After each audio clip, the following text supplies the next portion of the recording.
Selamat datang di Kesatrian Muhammad Ijon Jambi, Pusat Pendidikan Pasukan Khusus. Lembaga yang melahirkan generasi prajurit Baret Merah yang bekerja dengan prinsip kehormatan sebagai dasar. Apakah sudah siap mental dan fisik Anda untuk mengikuti latihan komando? Salam baku hantam khusus pecinta militer garis keras. Menjadi prajurit TNI adalah kebanggaan semua masyarakat Indonesia. Tapi yang lebih membanggakan lagi yaitu masuk ke satuan elit TNI Angkatan Darat, yaitu Kopassus. Kopassus atau Komando Pasukan Khusus adalah salah satu pasukan elit yang paling diandalkan di Indonesia. Untuk masuk ke dalam satuan ini tidaklah mudah. Proses seleksi yang sangat ketat sampai melewati batas kemampuan normal manusia biasa.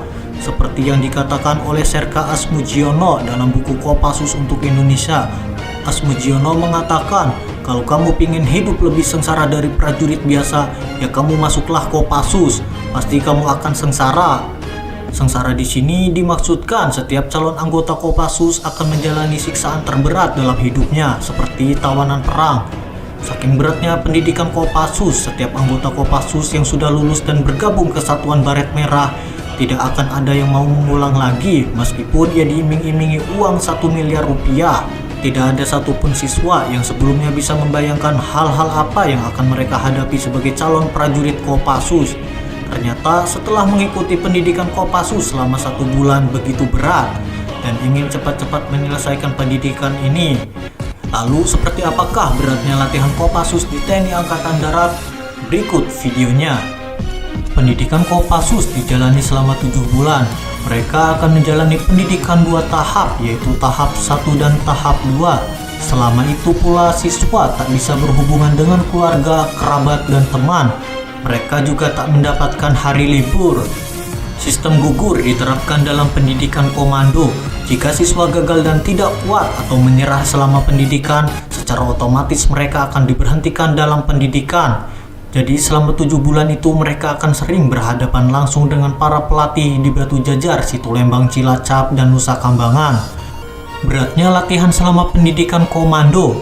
Siswa akan diberikan tahapan-tahapan pendidikan.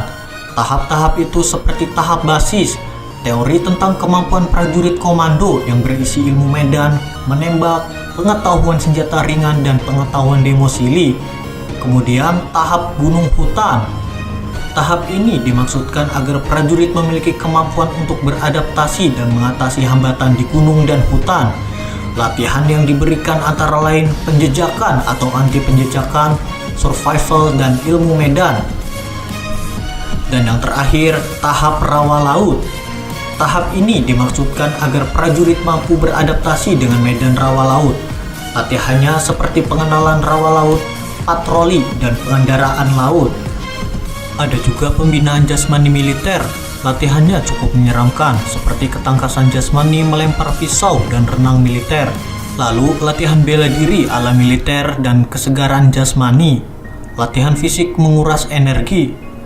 Latihan fisik selama pendidikan komando juga sangat berat. Tak bisa sembarang orang mengikuti latihan ini. Mereka harus memiliki rasa juang yang tinggi dan pantang menyerah. Salah satunya latihan terberat adalah jalan kaki yang merupakan latihan akhir tahap gunung hutan dan melewati tahap latihan rawa laut di pantai Cilacap. Jalan kaki ini dilakukan sepanjang 500 km atau dari Batu Jajar hingga Cilacap A. Wajar saja banyak yang menyerah dalam latihan ini. Dalam 1 hari mereka harus menempuh jarak sekitar 50 km. Diawali bangun jam 4 pagi di Batu Jajar, mempersiapkan diri dan beribadah. Kemudian pukul 5 pagi, mereka berangkat dan terus berjalan hingga pukul 5 sore setiap harinya. Sesampainya di Cilacap, mereka tak beristirahat. Mereka melakukan latihan rawa laut dan diakhiri dengan latihan pelolosan dan uji kerahasiaan. Latihan-latihan itu dianggap berat karena siswa selama 6 jam dianggap sebagai tawanan oleh pihak musuh dan terus mendapatkan deraan fisik sambil mempertahankan samaran yang diberikan. Apakah Anda ingin menjadi bagian dari anggota Kopassus? Silahkan baku hantam di kolom komentar.